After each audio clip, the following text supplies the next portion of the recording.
खंड के अध्यक्ष जी और इधर हमने हमारे श्रद्धेय, जब भी स्मरण आता है धनंजय जी का स्मरण आता है, एक वीर योद्धा के रूप में नगर में यहाँ से लेकर के ऐसे बहुत समय का साथ हम लोगों का है क्या है।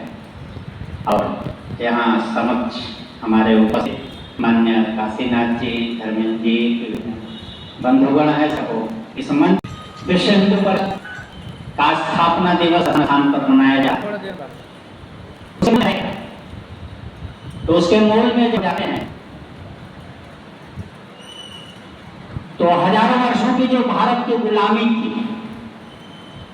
उस गुलामी की जंजीरों से मुक्त होने के लिए और फिर यह एक स्वतंत्र राष्ट्र के रूप में कैसे खड़ा हो, इसलिए 1857 की क्रांति हुई और 1857 की क्रांति के बाद आजाद हुआ 15 अगस्त 1947 को। इस बीच में भारत के 7 हुए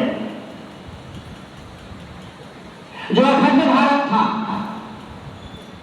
नेपाल, लद्दाख, अफगानिस्तान, बर्मा, बांग्लादेश, बलूचिस्तान, संपूर्ण जो 14 अगस्त 1947 की जो विभीषिका, जिसका एक मानचित्र लगा हुआ अखंड भारत का संकल्प दिवस।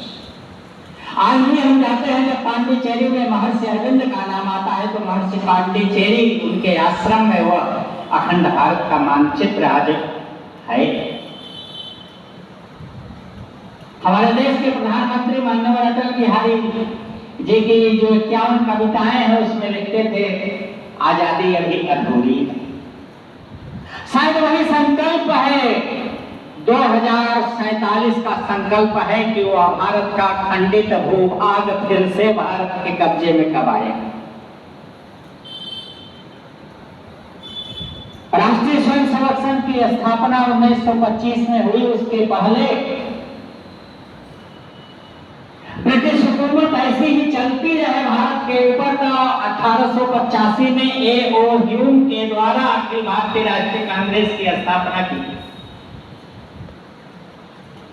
जिसमें 2 प्रकार के लोग थे, उग्रवादी विचारधारा के और सरल विचारधारा। बाल लाल पाल का नाम आता है तो बड़े सहजता के साथ हम उनका नाम लेते हैं। दादा भाई नौरोजी, महात्मा गांधी, नेताजी सुभाष चंद्र बोस, इनके जब आते हैं और इनका योगदान भारत की आजादी में कहीं दुर्गावती का, लक्ष्मीबाई का नाम